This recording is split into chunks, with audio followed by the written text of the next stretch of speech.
Ang taong hindi naging bayani sa libro, kundi sa laban. Ang kwento ni Andres Bonifacio, may mga bayani na kilala dahil sa kanilang talino. May mga bayani na kilala dahil sa kanilang panulat. Pero may isang bayani na nakilala dahil sa isang bagay na mas mahirap, ang lakas ng loob na lumaban kahit alam niyang maaari siyang mamatay. Ang pangalan niya ay Andres Bonifacio. Hindi siya galing sa mayamang pamilya. Hindi siya ilustrado, hindi siya nag-aral sa Europa.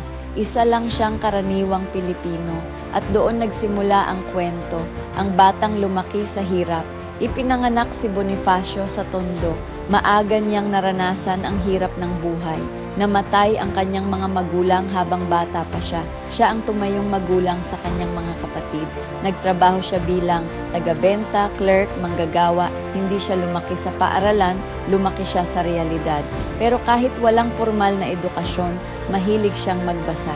Binasa niya ang mga aklat tungkol sa kalayaan, karapatan, kasaysayan ng ibang bansa. At doon niya napagtanto, hindi lang pala Pilipinas ang nakaranas ng pananakop at may mga bansang lumaban at nanalo. Ang galit na hindi personal. Hindi galit sa tao ang naramdaman ni Bonifacio. Galit siya sa sistema. Sa pang-aabuso, diskriminasyon, kawalan ng boses ng Pilipino, nakikita niya ang mga Pilipinong pinapahirapan, pinapahiya, tinatratong mababa, at sa bawat araw, mas tumitindi ang tanong sa isip niya, hanggang kailan tayo susunod?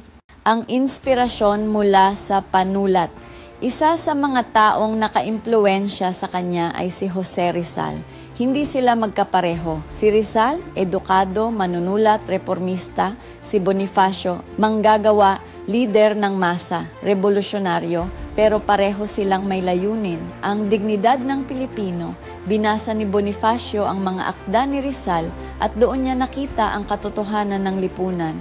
Pero para sa kanya, hindi sapat ang salita. Kailangan ng aksyon. Ang pagsilang ng katipunan noong 1800 at 92 siglo. Itinatag ni Bonifacio ang katipunan, isang lihim na samahan. Hindi ito para sa mayayaman, hindi ito para sa elite, para ito sa manggagawa, magsasaka, karaniwang Pilipino layunin. Kalayaan mula sa kolonyal na pamumuno. Ang pagsali rito ay hindi biro, may panunumpa, may sakripisyo, may posibilidad ng kamatayan. Ang pamumuno na hindi madali maging leader ng revolusyon. Walang sapat na armas, walang pondo, walang katiyakan, pero may galit, pag-asa at tapang. Si Bonifacio ang naging boses ng masa. Hindi siya nagsalita bilang ilustrado, nagsalita siya bilang taong pagod na sa pang-aapi. Ang sigaw ng himagsikan, nabunyag ang katipunan. Alam ni Bonifacio na wala ng atrasan, nagtipon ang mga kasapi at doon pinunit nila ang kanilang sedula. Hindi iyon simpleng papel, simbolo iyon ng pagsunod, buwis, kontrol ng kolonyal na kapangyarihan. Ng mapunit iyon, nagsimula ang revolusyon. Ang laban ng mahihirap. Ang hukbo ni Bonifacio ay hindi sundalo. Sila ay karpintero, magsasaka, manggagawa, kabataan, walang sapat na baril, pero may sapat na dahilan para lumaban. Ang pagkakahati ng revolusyon. Habang lumalalim ang himagsikan, may hidwaan, may ibang leader, may ibang pananaw, may politika. Isa sa mga umangat ay si Emilio Aguinaldo. Dito nagsimulang mahati ang revolusyon. Hindi dahil kulang sa tapang, kundi dahil sa kapangyarihan, impluensya at pagkakaiba ng ideya. Ang pinakamalungkot na yugto. Hindi namatay si Bonifacio sa kamay ng Kastila. Hindi siya pinatay ng mananakop. Siya ay pinatay ng kapwa Pilipino. Isang trahedya sa kasaysayan. Isang paalala na minsan, ang pinakamahirap na laban ay laban sa sariling hanay, ang pamana na hindi nawala. Hindi man siya naging pangulo, hindi man siya naging ilustrado, pero si Bonifacio ang nagpasimula ng apoy. Kung walang katipunan, walang malawakang himagsikan. Kung walang himagsikan, walang landas patungo sa kalayaan. Ang bayaning hindi perpekto. Hindi perpekto si Bonifacio, may pagkakamali, may kahinaan, pero tunay siya.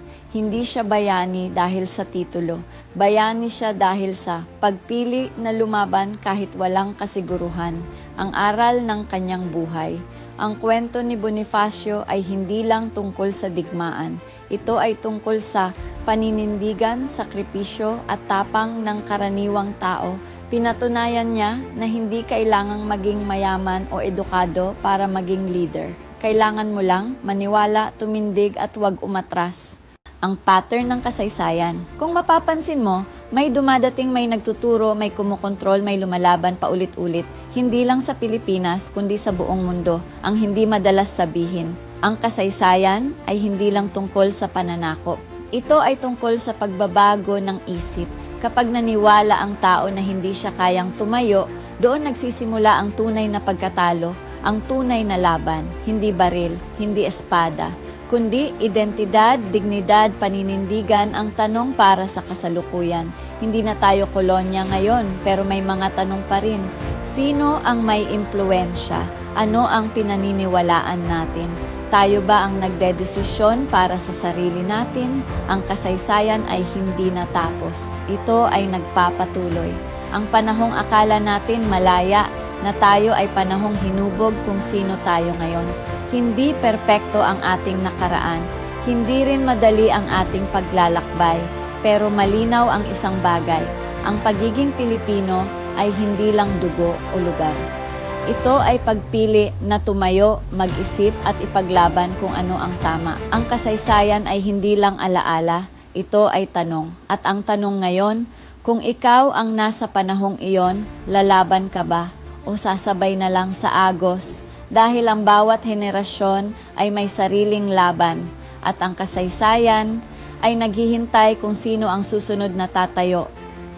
Kung nagustuhan mo ang video na ito, pakipindot ang like, share at mag-subscribe para sa mas marami pang video na ganito. Ngayon alam mo na